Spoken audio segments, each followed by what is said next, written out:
malala ao amin'ny tompo ho ampitombonao aminareo ny fahasoavana sy ny fiadanana avy amin'Andriamanitra ray sy Jesoa Kristy tompontsika. Amen. Raiso ny filazantsara fa aza variana manapitapa. Raiso ny filazantsara fa aza variana manapitapa. Mofinainantsika anio ato amin'ny bokin'ny Asan'ny Apôstôly toko 7:10 ny andininy voalohany hatramin'ny andininy fahasivy. Ity mofinaina ity ry havana dia mitantara amintsika toe-javatra mahagaga. Rehefa tonga nitoro ny filazantsara tany amin'ny tany Jentilisa ny Apôstôly Paoly sy Silasy namany,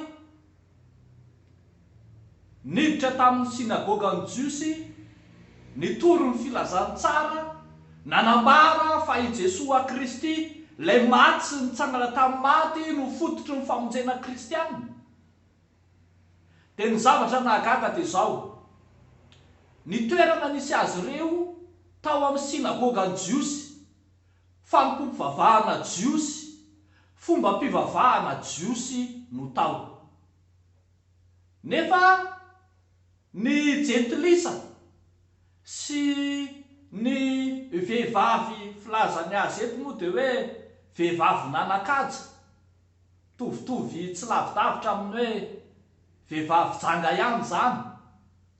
Ireo sokajin'olona ireo izay noheverin'ny Jiosy ho maloto no indro niazakazaka nandray ny filazantsara, nampitombo ny isan'ny mino, nampitombo ny isan'ny mpianatry Paoly sy Silasy, nanaiky fa i Jesoa no fototry ny famonjena. Neken'izy ireny fa i Jesoa no Mesia, lay maty sy lay nitsangana tamin'ny maty no Mesia marina.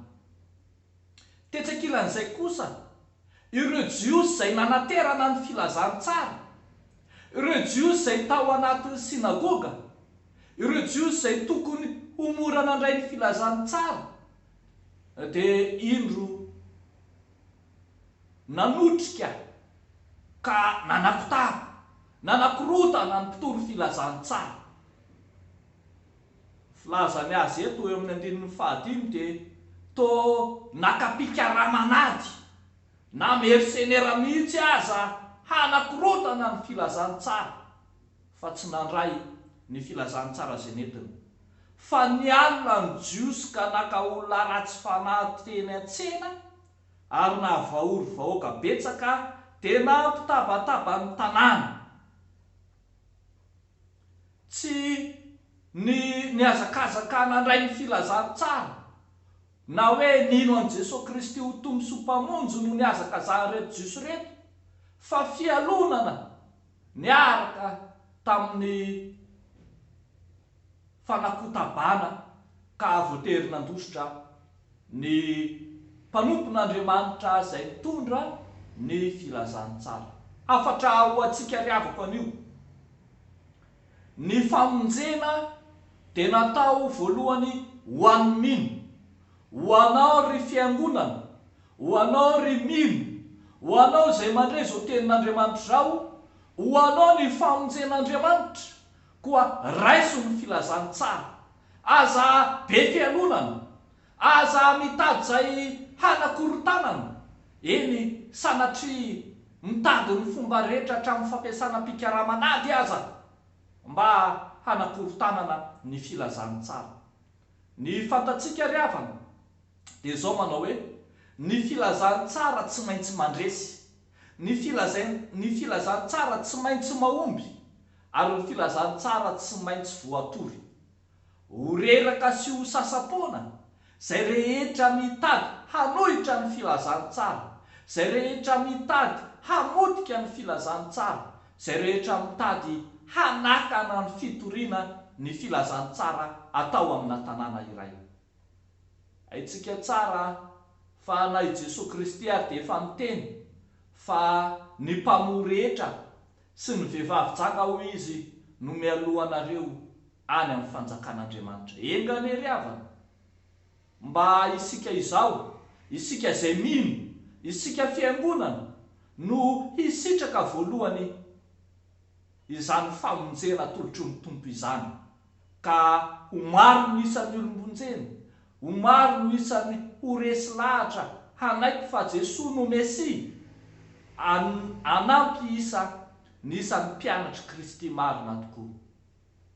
Ndeha ariavako, raiso ny filazantsara fa aza variana manakotapa. Dia n'Andriamanitra irery aminy voninahitra. Amen. Ivavaka isika. Misaotra anao zay ry Andriamanitra ray, zanaka fany masonao. Misaotra anao ao amin'ny Jesoa Kristy zokinay. Lehibe ny fitiavanao zay atolotra ho anay mandrakariva, ka anananay anjara famonjena inonay fa Jesoa maty nitsangana tamin'ny maty no Mesia, izy no mpamonjy zao tontolo zao.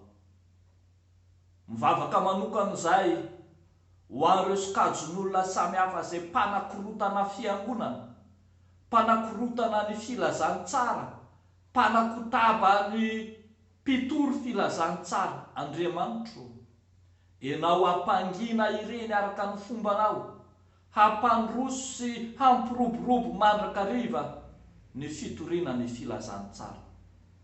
Ataonay sy angatahanay amin'ny anaran'i Jesosy Kristy Tompo sy mpamonjy izany vavaka izany. Amen.